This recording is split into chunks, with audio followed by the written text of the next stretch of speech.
اللہ پر ایمان رکھے، نیک کام کرے اور برائیوں سے روکے، یہ ایمان والا ہے۔ اور آگے اس کی جزا الگ ہے، میں جزا کے اوپر آج بات نہیں کروں گا، میں بات کروں کہ مومن کون ہے، ایمان والا کون ہے۔ جو ایمان والا اللہ فرماتا ہے وہ ولی ہے۔ یہ ہم نے یہ نہیں دیکھنا کہ ہمارے علاقے میں رائج کیا ہے۔ اب دیکھیں ایک بات ہے، وہ اہل حدیث ہیں جو وہ ولی مانتے ہیں، لیکن جن کو ہم ولی کہتے ہیں وہ کہتے ہیں یہ ہوں گے ولی، لیکن صرف یہ ولی ہیں یہ ہم نہیں مانتے۔ وہ کہتے ہیں مانا داتا صاحب ولی ہیں، خواجہ معین الدین چشتی اجمیری ولی ہیں، وہ مانتے ہیں، لیکن وہ کہتے ہیں کہ صرف یہ ولی ہے، ایسی بات نہیں ہے۔ جو نیک بندہ ہے جس میں خوبیاں پائی جاتی ہیں وہ ولی ہے۔ تو اللہ پر ایمان لانے کا مطلب یہ ہے کہ اپنا تن من دن اللہ اور اس کے رسول کی رضا کی خاطر سپرد کرنا، اللہ اور اس کے رسول کی رضا کے مطابق چلنا، اپنی رضا کو رب کی رضا کے مطابق راضی کرنا، اپنی خواہش کو اس کی خواہش کے مطابق کرنا، اس کے حکم کو بجا لانا۔ صرف نماز، روزہ، حج، زکوٰۃ یہ ہی ایمان کے پہلو نہیں ہے، یہ 4 یا 5 حقوق اللہ ہے، 70 سے زائد حقوق العباد ہے۔ تو اگر حقوق اللہ کا حکم بھی رب نے دیا ہے تو حقوق العباد کا حکم بھی رب نے ہی دیا ہے۔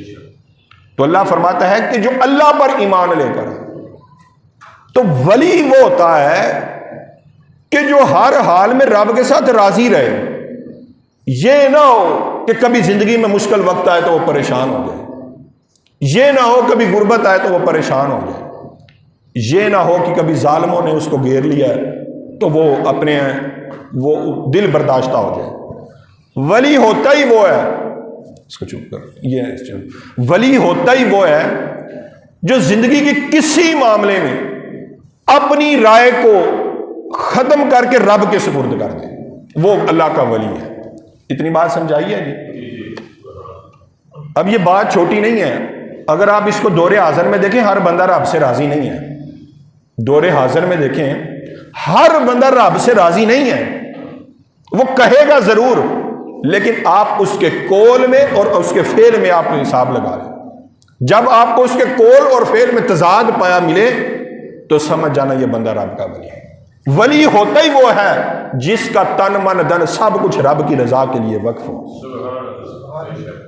اور یہ میں آپ کو بتاتا ہوں، یہ جو بات میں نے کی ہے، میں نے ایسے ہی بات نہیں کی۔ قیامت کا دن ہوگا، کچھ لوگوں کے چہروں سے نور نکل رہا ہوگا، بڑے حشاش بشاش حسین و جمیل لوگ ہوں گے اور نور کے منبر پر بیٹھے ہوں گے، بڑے سونے لگ رہے ہوں گے۔ انبیاء کرام اور شہداء، نبی اور شہداء ان کے اوپر فخر کر رہے ہوں گے۔ یہ کون لوگ ہیں جو آج نور کے منبروں پر بیٹھے ہوئے ہیں؟ یہ کون لوگ ہیں جو جن کے چہروں سے نور نکل رہا ہے؟ حضور سے پوچھیں گے یا رسول اللہ علیہ وسلم، یہ کون لوگ ہیں جن کے چہرے آج چمک رہے ہیں، رب نے ان کو نور کے منبر عطا فرما دیے؟ حضور نے فرمایا یہ وہ لوگ تھے جو دنیا میں کسی بھی شخص سے بغیر کسی لالچ سے اللہ کی رضا کے لیے ایک دوسرے سے محبت کیا کرتے تھے، بغیر کسی لالچ سے صرف اللہ کی رضا کے لیے اس سے محبت کیا کرتے تھے۔ یہ نہ مال کی بنیاد پر محبت کرتے تھے، نہ یہ برادری کی بنیاد پر ایک دوسرے سے محبت کرتے تھے۔ ان کا مقصد فقط اللہ اور اس کے رسول کی رضا ہوا کرتی تھی۔ اللہ کی رضا حاصل کرنے کے سبب اللہ نے ان کو مقام یہ عطا فرمایا ہے، آج ان کے چہروں سے نور نکل رہا ہے اور اللہ نے ان کو نور کے ممبروں پہ جلوہ فروز فرما دیا۔ اس سے یہ پتہ چلا کہ دنیا میں نے اور آپ نے جس سے محبت کرنی ہے اللہ کی رضا کی خاطر کرنی ہے، اور اگر کسی کے دل میں کسی کے لیے بغض آئے، کوئی مسئلہ آئے، کوئی پریشانی آئے، کوئی نفرت آئے، وہ ہم نے اس کو مٹانا ہے۔ نفرت کرنی ہے کسی کافر سے کرنی ہے، نفرت کرنی ہے کسی مشرک سے کرنی ہے، نفرت کرنی ہے گستاخ رسول سے کرنی ہے، لیکن آپس میں ہمیں پیار محبت سے رہنا ہے۔ تو ولی ہوتا ہی وہ ہے جس کی زندگی کا مقصد فقط اللہ اور اس کے رسول کی رضا ہو، وَيَعْمَلْ صَالِحًا، اور وہ نیک عمل کرتا ہو، يُكَفِّرْ عَنْهُ سَيِّئَاتِهِ، یہ بات اسی کے اندر آ جاتی ہے جو میں نے آپ کو ایکسپلین کی ہے۔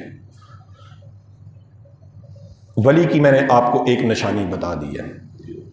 دوسری نشانی حضور نے، یہ میں سورۃ الصف پڑھ رہا ہوں آپ کے سامنے، 28واں سپارہ ہے، اور یہ آیت نمبر میں آپ کو 10 اور 11 پڑھ کے بتانے لگا ہوں۔ حضور نے پوچھا کہ اے ایمان والو، میں آپ کو کامیابی کی کنجی نہ بتاؤں؟ اے میرے محبوب، اے میرے غلاموں، کیا میں آج آپ کو کی ٹو سکسیس نہ بتاؤں جس سے آپ کامیاب ہو جائیں؟ بتا رہا ہوں کہ ولی کے اندر خوبی کون سی ہوتی ہے۔ ولی وہ نہیں ہوتا جس کو عقل کہے یہ ولی ہے، جس کا زمانہ ہاتھ چومے وہ ولی نہیں ہوتا۔ ولی وہ ہوتا ہے جو قرآن و سنت کے اسلوب کے مطابق عمل کر رہا ہو۔ حضور نے پوچھا، رب کا قرآن فرما رہا ہے کہ میں تمہیں وہ سودا نہ بتاؤں جس سے تم دردناک عذاب سے بچ جاؤ، جس سے تم کامیاب ہو جو، وہ سودا نہ بتاؤں میں؟ یہ سورۃ الصف ہے۔ یا ایھا الذین آمنوا ھل ادلکم علی تجارۃ تنجیکم من عذاب علیم، اے ایمان والو، میں کیا تمہیں وہ سودا نہ بتاؤں جس سے تم دردناک عذاب سے بچ جاؤ؟ تو پھر رب کا قرآن فرما رہا ہے کہ بچنے کا طریقہ کیا ہے۔ میں الذین آمنوا کی تشریح کر رہا ہوں کہ رب کا قرآن فرما رہا ہے کہ جو ولی ہوں گے ان کو نہ کوئی خوف ہوگا نہ کوئی غم ہوگا۔ اور پھر بتائیے یہ کون لوگ ہوں گے؟ یہ ایمان والے ہوں گے، یہ تقوی والے ہوں گے۔ ایمان والوں کی آپ کو نشانی بتا رہا ہوں۔ رب کا قرآن فرما رہا ہے ایمان والا وہ ہوتا ہے کہ تؤمنون باللہ ورسولہ، اللہ اور اس کے رسول کے اوپر ایمان لے کر آئے۔ اور ایمان کی تفصیل آپ سن چکے ہیں ابھی، اللہ اور اس کے رسول کے اوپر ایمان لے کر آئے۔ پھر فرمایا وتجاہدون فی سبیل اللہ، اللہ کی راہ میں جہاد کرے۔ اب جہاد بھی ہم نہیں کرتے، اسی لیے تو مسلمانوں کی کمر ٹوٹی ہوئی ہے۔ تو جو ولی کامل ہوگا، جو ولی صفت بندہ ہوگا، اس کے اندر یہ صفت ہوگی، یہ خوبی ہوگی کہ جہاں بھی برائی ہو رہی ہو اس کو روکے گا، جہاں بھی ظلم ہو رہا ہو وہ اس کو روکے گا، جہاں بھی کسی کے ساتھ زیادتی ہو رہی ہوگی اس کو روکے گا۔ لیکن آپ دیکھیں، میں بالکل سچی بات کر رہا ہوں، اچھے لوگ بھی ہوں گے، کیا آج کل پیروں کو منانے کے لیے دڑا بازی نہیں ہوتی؟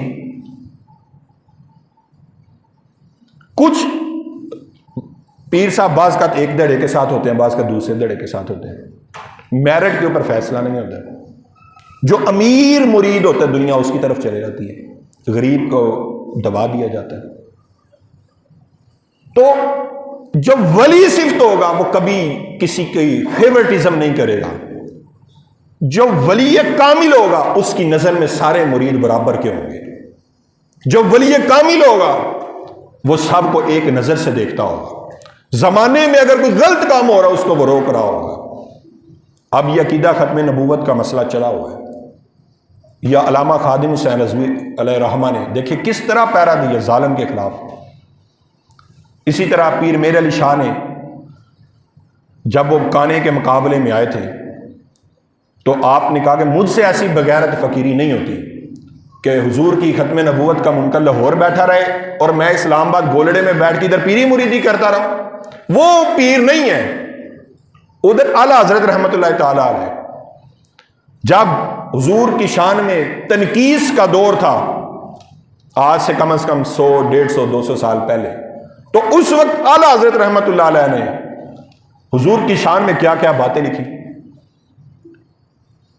وہ اعلیٰ حضرت فرماتے ہیں لیکن رضا نے ختم سخن اس پہ کر دیا کہ خالق کا بندہ اور خلق کا آقا کہوں تجھے۔ یعنی حضور کو کہتے ہیں کائنات میں سب سے بڑھ کے جو چیز ہے وہ حضور کی ذات ہے۔ مطلب سمجھا رہا ہوں کہ جو ولی کامل ہوتا ہے وہ دور حاضر کے چیلنجز کو دیکھ کر اس وقت میں ظالم کا مقابلہ کرتا ہے، تو جو ظالم کا مقابلہ کرے وہ اللہ کا ولی ہوتا ہے۔ یہ نہیں ہے کہ باہر جنگ لگی ہوئی ہے تو پیر صاحب کے خیر ہے، حالات جیسے بھی ہیں پیر صاحب کے، میرا تو نظام چل رہا ہے. یہ مریدوں کو سوچنا ہے، یہ سنیوں کو سوچنا ہے، ہم نے کس کو پیر ماننا ہے. ایسا تو نہیں ہو سکتا کہ یہ بھی ایک عجیب ایشو ہے. پہلے وقتوں میں پیر جو ہیں وہ فقیر ہوا کرتے تھے. فقیری سے مراد پیسے کی کوئی لالچ طمع نہیں ہوتی تھی. آج کل پیر صاحب امیر سے امیر اور مرید صاحب غریب سے غریب ہوئی جا رہے ہیں. علامہ اقبال کے دور کا بھی ایک ایسا واقعہ ملتا ہے کہ علامہ اقبال ایک صاحب کے پاس بیٹھے تھے اور ایک پیر صاحب، وہ پیر صاحب تھے جن کے پاس بیٹھے تھے، ایک مرید آیا، کہا حضور میرے پاس یا مجھ پر نا چند روپے قرض ہے. آپ کو بات سمجھ آ رہی ہے نہیں؟ چند روپے قرض ہے مجھ پہ، وہ 100 روپیہ لگا لیں، آپ دعا فرمائیں اللہ میرا قرضہ اتار دے. پیر صاحب نے دعا کی، جاتے جاتے وہ مرید نے 10 روپے نکالے پیر صاحب کو دے دیے. تو علامہ اقبال ہنس پڑے. پیر صاحب نے پوچھا حضرت تسی ہنسے کیوں ہو؟